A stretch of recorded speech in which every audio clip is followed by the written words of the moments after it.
नमस्कार, मैं पूनम शुक्ला, राजकीय औद्योगिक प्रशिक्षण संस्थान चरगावा गोरखपुर के आशुलिपि हिंदी व्यवसाय के विषय आशुलिपि के प्रसंग व्यंजन माला पर आपको प्रशिक्षण प्रदान करूंगी। बच्चों, आज हम आपको आशुलिपि में आपका फर्स्ट चैप्टर जो है व्यंजन माला, ठीक है, उसको बताएंगे। तो कोई भी चीज पढ़ने से पहले क्या है, पहले जो आपको टॉपिक पढ़ा है उसका मतलब पता रहना चाहिए क्या है। आशुलिपि क्या है? आशुलिपि जो है वो उसको क्या कहते हैं, इंग्लिश में शॉर्ट हैंड कहते हैं। ठीक, आशुलिपि जो है आपका दो शब्दों से मिलके बना है, आशु प्लस लिपि। ठीक, आशुलिपि।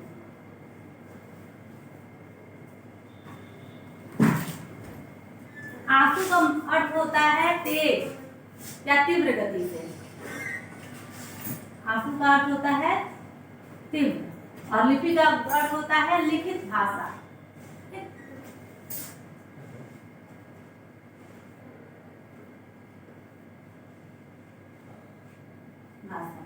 तो क्या हो गया आशुलिपि का मतलब कि जो भाषा हम तेज गति से लिखते हैं उसको हम आशुलिपि कहते हैं।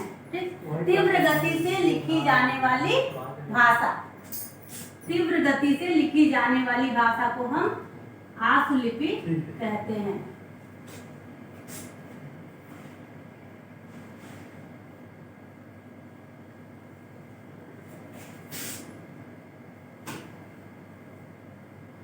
ठीक, इतना क्लियर हो गया कि आशुलिपि क्या है? दो शब्दों से मिलकर बना है, आशु प्लस लिपि।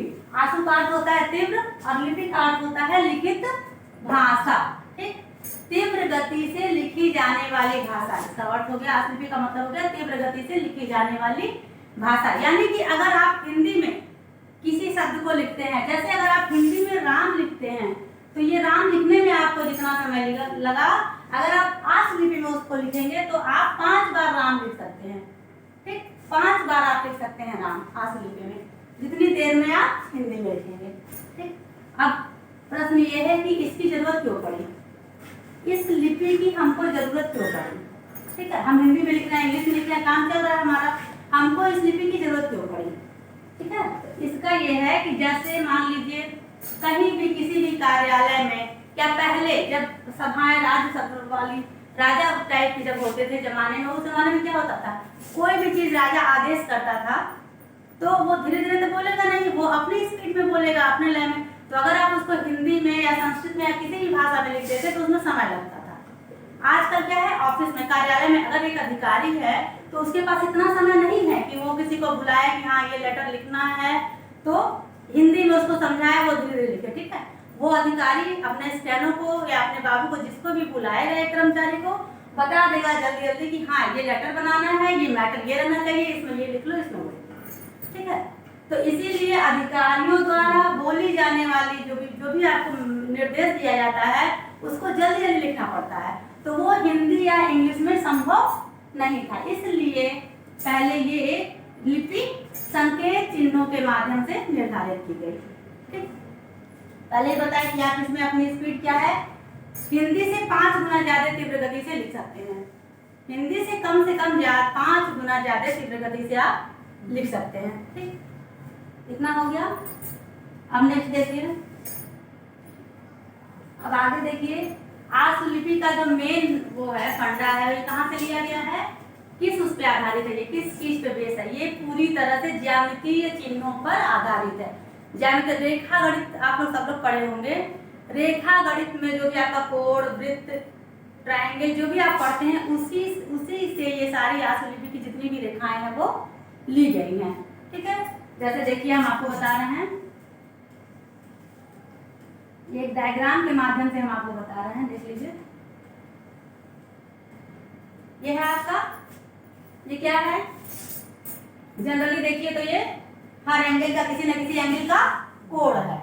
ठीक है, ये कितने पे है आपका, 180 पे है। ये आपका कितने पे है, ये है आपका 60 अंश पे, ये है आपका 90 अंश पे, और ये है आपका 120 पे।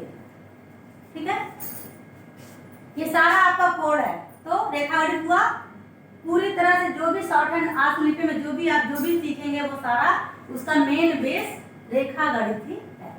ठीक, ये जो 180 वाली रेखा है ये होगा आपका क।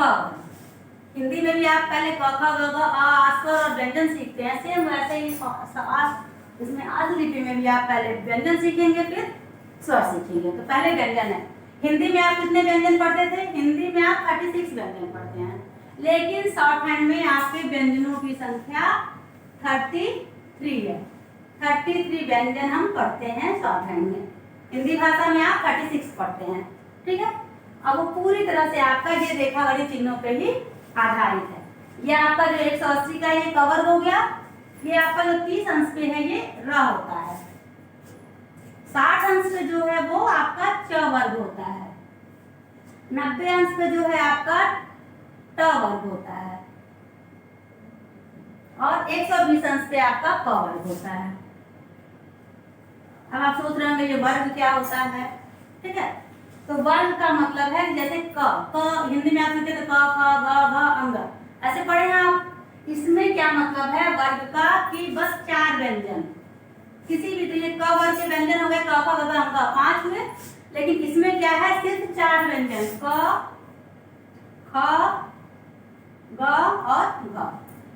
इन 4 व्यंजनों के समूह को मिला के हम क वर्ग कहेंगे। सेम यही रूल इन तीनों पे भी अप्लाई है। र तो अकेला होता है इसलिए इसमें वर्ग नहीं लिखा हुआ है। च वर्ग मतलब च छ ज झ, यहाँ उसमें नहीं रहेगा, जैसे इसमें अंगा नहीं है क्योंकि उसका चिन्ह दूसरे तरीके से बनता है, इसलिए वो उसको आपको बाद में बताया जाएगा। ठीक है, ट वर्ग में आपका कौन कौन सा 4 व्यंजन आ जाएगा? ट ठ ड और ढ। सेम ऐसे ही प वर्ग में प फ ब और भ हो गया। वर्ग का मतलब समझ में आ गया कि 4 व्यंजनों को मिला के आपका एक वर्ग बना दिया गया है। तो कितने वर्ग हो गए? क वर्ग, च वर्ग, ट वर्ग और प वर्ग। अभी आपको हम 4 वर्ग बताए। ठीक, अब नेक्स्ट देखिए इसको लिखते कैसे हैं। तो वर्ग बता दिए कि हाँ ये वर्ग हो गया, ये कोड हो गया, लेकिन अब आप कंफ्यूज हैं कि हाँ ये क्यों वर्ग बता रहे हैं, क्यों कोड बता रहे हैं। ठीक, तो आपको पहले ही बताएं कि सारा जो भी आप जितने भी व्यंजन आप पढ़ेंगे इसी पे है बेस। तो स्टार्टिंग कीजिए क वर्ग। क वर्ग में आपको बताया गया है क ख ग और घ। 4 कितने पे है? 180। समतल है, इसको क्या बोलते हैं? सीधी रेखा है लाइन पर तो समतल, इंग्लिश में आप बोलेंगे हॉरिजॉन्टल। ठीक है, तो 180 की एक चीज और कि शॉर्ट हैंड में क्या होता है, जब आप स्टार्टिंग में सीखते हैं तो आप पेंसिल से लिखते हैं। पेंसिल से लिखना सिखाया जाता है क्योंकि इसमें लाइट डार्क हल्की और गाढ़े का बहुत महत्व है, तो इसलिए स्टार्टिंग में पेंसिल से लिखना सिखाया जाता है। जब आप एकदम परिपक्व हो जाएंगे तब आप जैसे भी लिखिए कोई फर्क नहीं पड़ता, लेकिन जब आप शुरुआत करते हैं तो आपको पेंसिल से लिखना पड़ता है। ठीक, शॉर्ट हैंड की पेंसिल आपकी आती है स्पेशली। ठीक है, तो आपका कैसे बनेगा? उसी पेंसिल से 180 पे सीधा हल्की रेखा आप खींचेंगे तो ये हो जाएगा क। इसी हल्की रेखा को अगर आप बीच से कट कर देते हैं, काट देते हैं, हल्का सा काटते हैं बीचों बीच से, तो ये हो जाता है ख। इसी रेखा को अगर डार्क बनाते हैं तो ये हो जाता है ग, और इस डार्क लाइन को आप बीच से कट करते हैं तो होता है ग। डार्क का मतलब ये नहीं कि अगर पेंसिल से एक बार में नहीं डार्क हुआ तो ऐसे ऐसे ऐसे डार्क करते हैं, नहीं, एक बार में पेंसिल आप दबा के वो रेखा खींचेंगे। ठीक है, उसको बार बार रिपीट नहीं करना है। डार्क का मतलब ये नहीं होता है कि आप बार बार रिपीट करें। डार्क का मतलब ये है कि आप हाथ को अपने दबाइए और एक बार आप लिख देंगे डार्क। लाइट लिखना है, हाथों को एकदम हल्का रखिए और वो हो जाएगा लाइट लिखा जाएगा। ठीक है, हो गया 180 अंश पे हो गया, आपको समझ में आ गया। सीधी रेखा लाइन पे लिखेंगे। जो आपकी नोटबुक शॉर्ट हैंड लिखने के लिए एक अलग से नोटबुक दी जाती है, जो आपकी नोटबुक है उसके एकदम लाइन पर आप लिखेंगे। हम तो आपको बताने के लिए ऊपर लिखेंगे क्योंकि आपको लाइन पे लिख देंगे तो नहीं समझ में आएगा, लेकिन जब आप लिखेंगे तो उसको लाइन पर ही लिखेंगे। ठीक है, ठीक, इतना क्लियर हो गया। अब नेक्स्ट आइए र आपका लिखा हुआ है, इसको छोड़ दीजिए। पहले हम वर्ग की बात कर रहे हैं तो जितने वर्ग हैं उसके बारे में देख लेते हैं। ठीक है, ये र अकेला है इसलिए इसको आपको बाद में बताएंगे।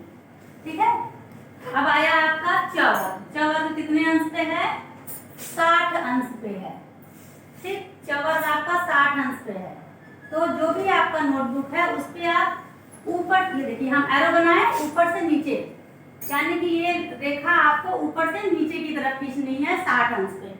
ठीक, देखिए इसको,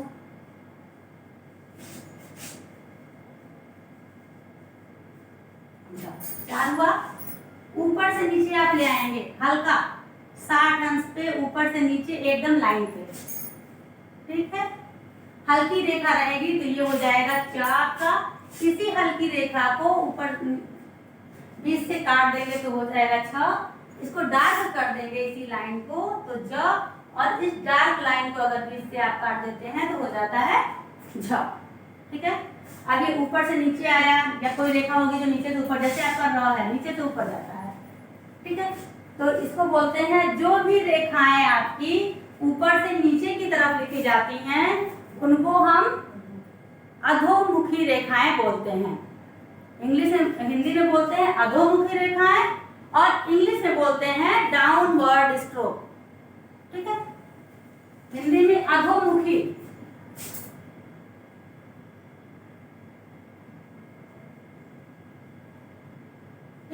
अधोमुखी रेखा, और इंग्लिश में डाउनवर्ड स्ट्रोक। इसको आपको समझना पड़ेगा। जो भी रेखा ऊपर से नीचे की तरफ लिखेंगे आप शॉर्ट हैंड में, उसको हम अधोमुखी रेखाएं बोलेंगे। ठीक है, अब देखिए ये आपको समझ में आ गया, चौवर्ग हो गया। इसमें भी क्या सेम एक फंडा ही सारे वर्ग में है कि आगे के 2 लाइट रहेंगे, पीछे के 2 डार्क रहेंगे। ठीक, बीच का कटा रहेगा फर्स्ट के बाद, उसके लास्ट के बाद वाला कटा रहेगा। एक ही फंडा सारे वर्ग में है। अब देखिए ट वर्ग आपका ट, ठ, ड, ढ, खड़ा नहीं है इसमें, इसमें अंगा नहीं है, उसमें इया नहीं है, उसमें आड़ा नहीं है। ठीक है, ये सब छोड़ा गया है, ये सब आपको बाद में बताया जाएगा क्योंकि ये इस बेस पे नहीं लिखा जाएगा और इसमें से कुछ नहीं रहेंगे, तभी तो आपके 33 व्यंजन होंगे।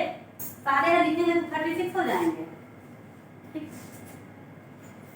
ट 90 अंश पे, एकदम स्ट्रेट, एकदम सीधी लाइन, हल्की ऊपर से नीचे यानी कि डाउनवर्ड अधोमुखी, तो हो जाएगा ट।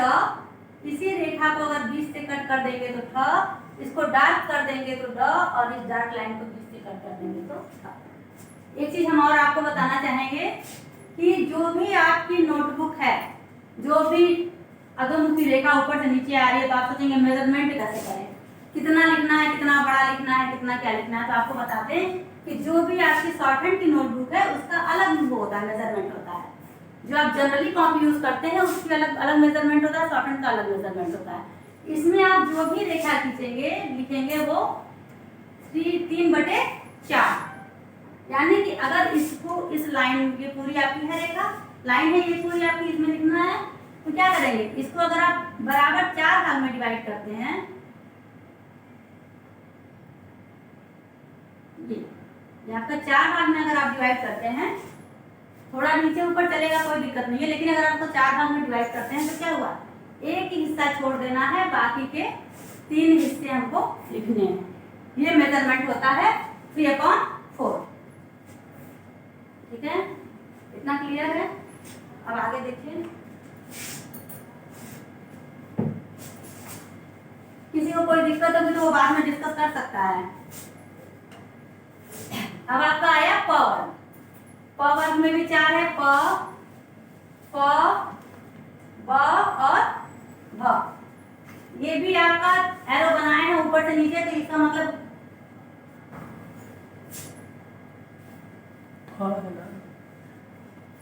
ठीक है, ये भी एरो जो हम बनाए हैं ऊपर से नीचे ही, यानी कि ये भी क्या है, डाउनवर्ड ही है। और 120 अंश पे, यानी कि इधर से ऊपर से नीचे हल्का, तो प। इसी हल्की रेखा को अगर 20 से कट कर देंगे तो प, इसको डार्क कर देंगे तो प, और इस डार्क लाइन को 20 से काट देंगे तो भ। हो गया। ये 4 वर्ग आप पढ़े, चारों वर्ग में क्या है, एक ही चीज कॉमन है, 2 लाइट बन रहा है, 2 डार्क बन रहा है। ठीक है, और चारों क्या है, 3 तो आपके अधोमुखी हैं और एक आपका क्या है, समतल रेखा है, हॉरिजॉन्टल रेखा है। ठीक है, इसके बाद आपको आगे बताते हैं। कितना हो गया। अब इसके आगे आप देखिए, ये कितने कितने व्यंजन आपके हो गए? 4 वर्ग बताए, यानी कि 4 को 16 व्यंजन आपके हो गए। 33 में से आपके 16 व्यंजन क्या हुए? कोड से बन गए। अब बाकी व्यंजनों को देखिए, बाकी व्यंजनों के लिए क्या रूल अप्लाई किया गया है? ये क्या है? ये वृत्त है आपका, सर्किल है, ठीक है। तो बाकी व्यंजनों को सर्किल के हिसाब से अप्लाई बनाया गया है।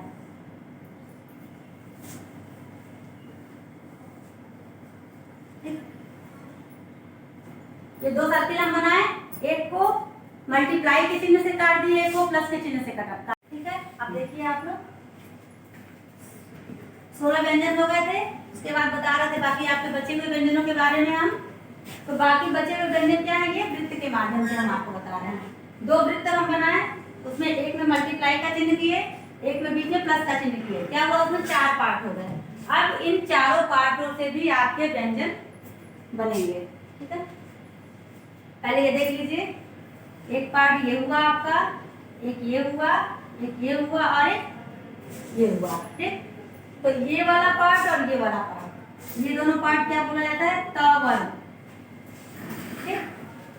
तवर्ग इधर का भी होता है आपका तवर्ग। वर्ग का मतलब आपको बता ही दिया गया है क्या होता है, यानी कि त, थ, द और ध, ये 4 व्यंजन इस वर्ग में आ जाएंगे। ये वाला पार्ट जो है आपका वो हो गया म, और ये वाला पार्ट आपका हो गया न, ठीक। 6 व्यंजन आपके बन गए इससे। अब ये देखिए, इसमें भी 4 पार्ट बने हैं, ठीक। ये आपका हो गया ल, ये है र, और ये है स, और ये भी है स। कोई कोई व्यंजन लिखने के लिए आपको 2 रेखाएं दी गई हैं, क्योंकि जब आप बाद में आगे पढ़ोगे व्यंजनों को जोड़ने के लिए, तो उसमें अगर एक ही साइड की रेखा है तो जोड़ने में दिक्कत होगी। इसलिए कुछ व्यंजनों के लिए आपको 2 रेखाएं बताई गई हैं। इसमें कौन सा है? त वर्ग और स। अभी तक आप जितना पढ़े, इसमें त वर्ग और स जो है आप 2 तरह से लिख सकते हैं, ठीक है। तो आइए स्टार्टिंग यहाँ करते हैं त वर्ग से।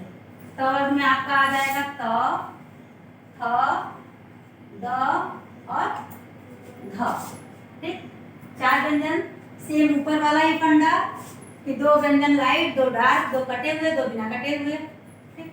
बनाने का तरीका ये आपका आ रहा है ऊपर से नीचे। आपको बताया गया है कि जो भी रेखा ऊपर से नीचे आती है क्या हो जाती है? डाउनवर्ड स्ट्रोक हो जाती है या अधोमुखी रेखा हो जाती है, ठीक। तो जब भी लिखेंगे ये चीज, जब भी लिखेंगे, अब स्टार्टिंग में देखिए प है, प आप जब भी लिखेंगे किसी भी कंडीशन में, तो आप ये ऐसे ऐसे नहीं लिखेंगे, आप नीचे से ऊपर नहीं ले जाएंगे, क्योंकि इसका निर्धारित कर दिया गया है कि डाउनवर्ड स्ट्रोक है। जब भी आप लिखेंगे हर कंडीशन में ये ऊपर से नीचे ही लिखा जाएगा, ठीक। सेम इसमें भी है तवर्ग, जब भी आप लिखेंगे ऊपर से स्टार्ट करेंगे और नीचे तक। ये वृत्त का क्या है? वृत्त का ये वाला पोर्शन है आपका, इधर वाला और इधर वाला, सेम वैसे ही बनाना है आपको। मेजरमेंट बता ही दिए हैं आपको, ठीक। हल्की रेखा हो जाएगा त, इसी हल्की रेखा को अगर बीच से काट देंगे तो हो जाएगा थ, इसको डार्क कर देंगे तो हो जाएगा द, और इस डार्क लाइन को बीच से काट देंगे तो हो जाएगा ध, ठीक। ये एक तरफ का हो गया। नेक्स्ट देखिए आप दूसरी तरफ का, इधर से बनाएंगे हल्की रेखा त, इसी हल्की रेखा को बीच से काट देंगे तो थ, और इसको डार्क कर देंगे तो ध, और इस डार्क लाइन को काट देंगे तो ध। हो गया। 2 तरह से लिखा जाएगा, इधर से भी और इस साइड से भी। इधर वाली साइड को हम बोलते हैं बायां तवर्ग, ठीक है। इधर वाली साइड क्या, हम ऐसे खड़े हैं तो क्या मेरा हैंड किधर है? ये बाईं तरफ है, ये दाईं तरफ है। तो जो हाथ के बाईं तरफ आ रहा है वो बायां तवर्ग हो गया, जो दाईं तरफ आ रहा है वो दायां तवर्ग हो गया, ठीक है। तो ये आपका हो गया बायां तवर्ग, और ये हो गया आपका दायां तवर्ग। जब भी आप प्रैक्टिस करेंगे तो ये दोनों तवर्ग कहीं भी लिखेंगे तो अगर ये एक लिख दिए तो ही त माना जाएगा। जरूरी नहीं है कि आप ये भी लिखेंगे ये भी लिखेंगे तो त माना जाएगा, नहीं।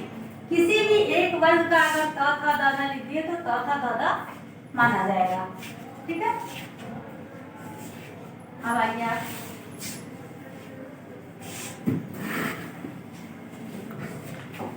ये वृत्त का ये वाला जो पार्ट है आपका ऊपर का और नीचे वाला पार्ट दो है, ये इसमें हम एरो बना इधर से इधर को, ये भी जनरली समतल ही कहा जाता है, समतल रेखा क्योंकि लाइन से ही बन रहा है। ठीक है, कैसा है अर्धचंद्राकार, जैसे आधा चंद्रमा होता है उसी शेप में आपको बनाना है। लाइन पर ये ना लाइट डार्क लाइट इसमें कुछ नहीं है तो ये लाइट ही लिखा जाएगा, हल्का ही रहेगा। तो ये आपका पढ़ा जाएगा म। ठीक है, और ये वृत्त का ये वाला हिस्सा ये पढ़ा जाएगा आपका न। ठीक, ये म और ये न, दोनों क्या है बाएं से दाएं, कभी भी इधर से इधर नहीं आएगा, दाएं से बाएं नहीं आएगा। जब भी लिखा जाएगा बाएं से दाएं ऐसे ही लिखा जाएगा कभी भी। ठीक हो गया। इसमें एक चीज और आपकी है कि ये म और ये न है, अगर ये म है आपका और ये न है आपका, अगर आप इसको बीच से कट कर देते हैं, बीच से काट देते हैं तो इसका अल्टरनेट हो जाएगा, उल्टा हो जाएगा, तब ये आपका न पढ़ा जाएगा और ये आपका म पढ़ा जाएगा। अगर जो ओरिजिनल म है उसको काट देंगे तो म पढ़ा जाएगा और ओरिजिनल म को काट देंगे तो न पढ़ा जाएगा, मतलब एकदम उल्टा हो जाएगा। इसमें भी आपकी त वर्ग की तरह दो हो गया, आप ऐसे भी म लिख सकते हैं, ऐसे भी म लिख सकते हैं, ऐसे भी ना लिख सकते हैं, इधर से भी लिख सकते हैं। ठीक है, बाकी जो बचा है देख लीजिए थोड़ा सा।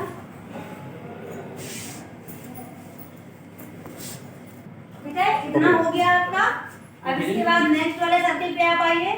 नेक्स्ट सर्किल में क्या है आपका, पहले ये इधर वाला पार्ट, ये है आपका ल।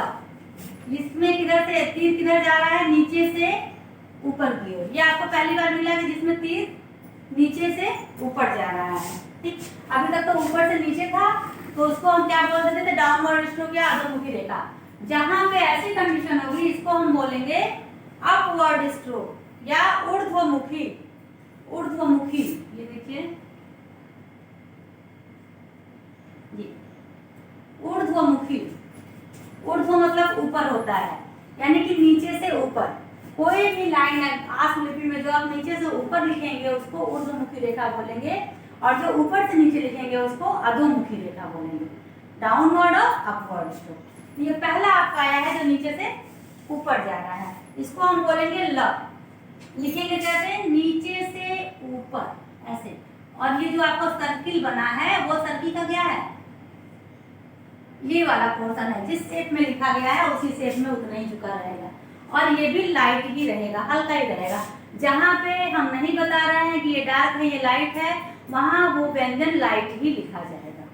ठीक है, अब आइए नेक्स्ट, ये ऊपर से नीचे, ये सेम बाकी की तरह है अधोमुखी। इसमें दो है र, और आप कहेंगे जब हम कोड बताते तो भी र बताए थे, तो ये र भी आपका दो तरह से लिखा जाता है, अपवर्ड भी लिखा जाता है और डाउनवर्ड भी लिखा जाता है, ऊर्ध्वमुखी भी लिखा जाता है और अधोमुखी भी लिखा जाता है। ठीक है, डाउनवर्ड लिखने के लिए वृत्त का ये वाला पार्ट है आपका ऊपर से नीचे।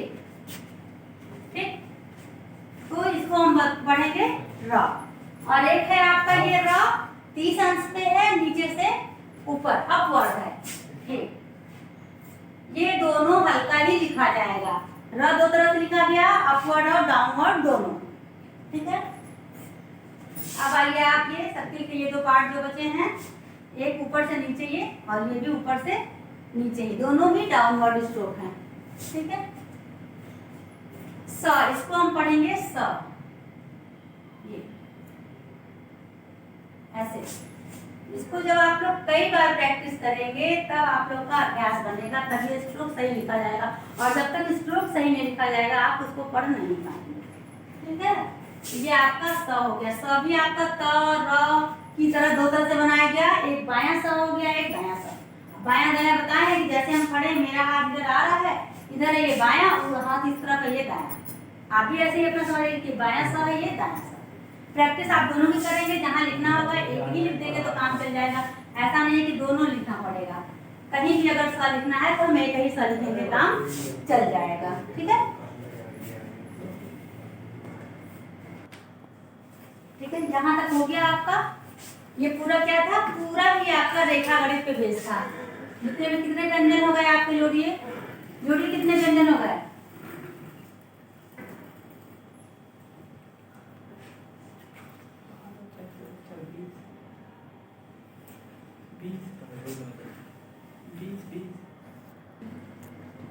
ठीक है, अभी तक कितने व्यंजन हम बताए, कोई बता नहीं रहा है। ठीक है, कितने व्यंजन हुए अभी तक? हम टोटल 25 व्यंजन बता चुके आपको। 25 व्यंजन आपके हो गए। बाकी जो बचे हुए हैं उसको देखिए, उसमें आपका ये भी आपका एक तरह से रेखा गणित पे ही है, लेकिन कोई उसका विशेष बेस नहीं है। ठीक, ये ऐसे ही बनाया गया है, काल्पनिक। ठीक, क्या क्या आपका बचा है? व, य, ह, अंग, र, ठीक है, ध, ठीक, और श, ठीक है। इतने व्यंजन आपके बचे हैं, 25 हो गए आपके, इतने आपके बचे हैं। और देखिए कैसे लिखा जाएगा, व। हुक, हुक आप समझते हैं, किसी चीज को फंसाने के लिए यूज होता है। कोई चीज फंसा, जैसे फैन आपका लटका हुक में ही लटका हुआ है, ठीक है। सेम हुक की तरह ये नीचे से ऊपर हुक बनाते हुए एक हल्की रेखा नीचे से ऊपर को आप खींचेंगे, कितने पे? 30 अंश पे मैक्सिमम 30, ठीक है। तो ये आपका हो जाएगा व, नीचे से ऊपर, यानी कि ये अपवर्ड है, ठीक है। इसी को अगर अपोजिट कर देंगे, ये हुक हम अपोजिट कर देंगे इधर से, तो ये हो जाएगा आपका य, ठीक। राइट साइड में है तो व हुआ, उसको अपोजिट कर दिया सेम उसका, तो य हो गया। और ह भी आपका दो तरह से लिखा जाता है, एक अपवर्ड और एक डाउनवर्ड। अपवर्ड ह लिखने के लिए सर्किल बनाते हुए जितने भी नीचे से ऊपर के स्ट्रोक आपके लिखे जाएंगे, सारे आपके 30 अंश पे ही लिखे जाएंगे, ठीक है। हाँ, नीचे से सर्किल वृत्त बनाते हुए आप ऊपर की तरफ ले जाएंगे, ये पढ़ा जाएगा हाँ। इसको बोलेंगे हम अपवर्ड ऊर्ध्वमुखी, ठीक। और एक बनेगा आपका ऊपर से नीचे की तरफ सर्किल बनाते हुए, इसको बोलेंगे डाउनवर्ड अधोमुखी। तो हाँ, आपका दो तरह से हो गया। ये बचा अंग, जब क वर्ग बताया तो आपको 4 ही बताया, आपका 5वां बच गया, क्योंकि वो दूसरे तरह से लिखा जाता है इसलिए। अंग, अंग क्या करेंगे, न आपको बताए हैं, न को अगर आप डार्क लिख देंगे, न गाढ़ा हो गया तो वो अंग पढ़ा जाएगा, ठीक है। न को डार्क लिखेंगे तो वो अंग पढ़ा जाएगा। देखिए इसमें पेंसिल का बहुत महत्व है, लाइट डार्क पेंसिल नहीं हो पाएगा, ठीक है। और ये आपको बचा र, र मतलब सड़क, सड़क में आप जो र यूज करते हैं वो। एक तो आप बनाए हैं ड, ट, ठ, ड के नीचे बिंदी, ये हो गया आपका ड। ये कैसे लिखेंगे, इसको लिखने के लिए इसी व्यंजन से सहारा लिया गया है र से। तो जो आपका र है, एक ऐसे है एक ऐसे, ठीक है।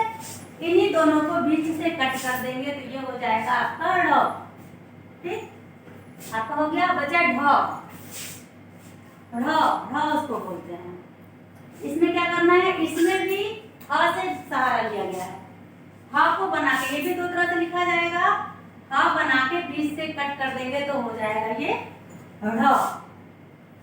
बचा आपका खटकोड़ वाला सा और बड़ा स। इसके लिए आपका ये जो स आप लिख रहे हैं, ये इस स से ही ये दोनों भी पढ़ा जाता है, ठीक है। अगर कोई नहीं पढ़ पाता है तो उसके लिए ये है कि आप ये जो आपका खटकोड़ वाला बड़ा स है, इसको आप बीच से कट करके बड़ा सा पढ़ सकते हैं। जिसको कोई दिक्कत नहीं है, जिसकी हिंदी अच्छी है वो पढ़ लेगा, तो छोटा सा बड़ा सा खटकोड़ वाला सा एक ही तरह से लिखा जाता है। लेकिन अगर आपको डिफरेंस करना है तो बड़े सा के लिए हम इस वाले छोटे सा को काट के पढ़ेंगे, ठीक है। ये पूरा आपका जो है 33 व्यंजन शॉर्टहैंड में हो गए। इसकी कम से कम आपको एक व्यंजन की कम से कम कई पेज प्रैक्टिस करनी होगी, तब आपको वो व्यंजन पढ़ने और कोई बोलेगा तो लिखने आएगा। इसके बाद हम नेक्स्ट टॉपिक आपको व्यंजनों को मिलाना बताएंगे, ठीक है। नेक्स्ट टॉपिक आपका होगा व्यंजनों को मिलाना। आज मैंने आपको आसुलिपि हिंदी में व्यंजन माला, जो आपका फर्स्ट चैप्टर है, उस विषय पर प्रशिक्षण प्रदान किया। ठीक है, मुझे उम्मीद है कि यह प्रशिक्षण आपके भविष्य हेतु मददगार होगा। धन्यवाद।